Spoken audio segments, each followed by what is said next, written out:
as she finishes the job to eliminate Hamas from Gaza. The Foreign Secretary. Can I just say to the Minister, using this expression, if I may, Mr. Speaker, you're better than this? And I have made very clear from this dispatch box the view of the government in that respect.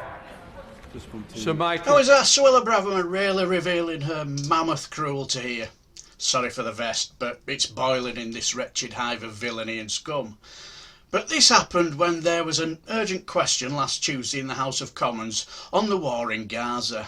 We should stop calling it a war, because we know it isn't.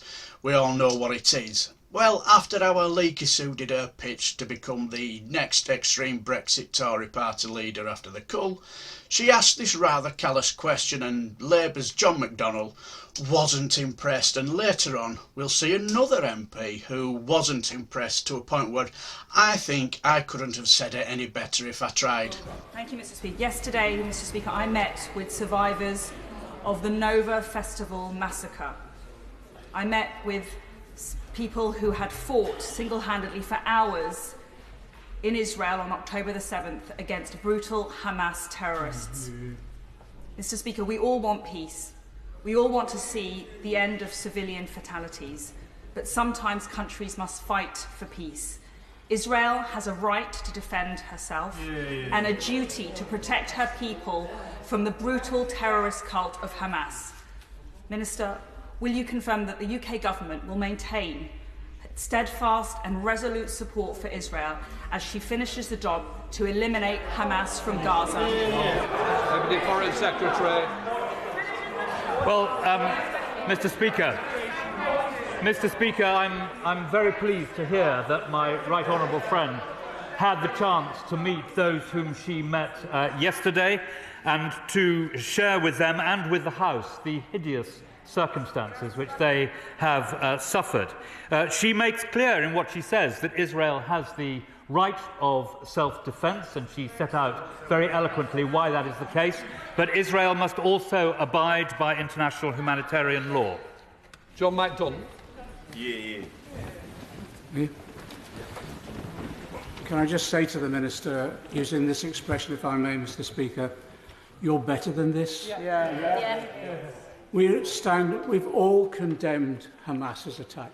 We all want to see the hostages released. But we're on the edge of witnessing a massacre, a mass murder of innocent men, women and children at the behest of fanatical zealots in the Israeli cabinet. We need now this government to lead an international exercise to prevent this attack. But one way of preventing it is to make it clear to Netanyahu, if this goes ahead, this government will pursue him as a war criminal into the international court. Mr. Speaker, the right honourable gentleman knows very well that the government is working with its allies, working with the powers in the region, working through the United Nations precisely to ensure that that doesn't happen. And he also knows that the Foreign Secretary, the Prime Minister, other government ministers who are in close contact with the Israeli government have made absolutely clear what the effects of a military campaign now conducted within the small confines of Rafah, where so many people are kettled up, what the effects of that would be. And I have made very clear from this dispatch box the view of the government in that respect. Cannot stand the woman. Absolutely detest her. Truly vile, isn't she?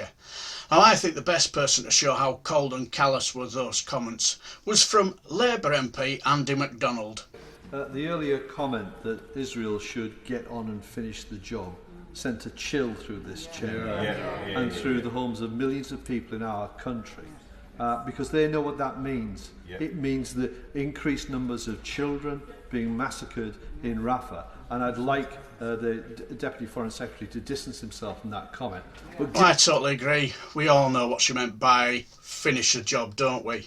Which basically just shows how evil and vile she really is, doesn't it? Now, I'm very much someone who tries to see the good in people, but she makes my stomach churn with her vile rhetoric. I find her incredibly evil, and her pursuit for political gain shows how evil she really is, doesn't it? But what do you guys think? Let me know down below, and take care, my friends.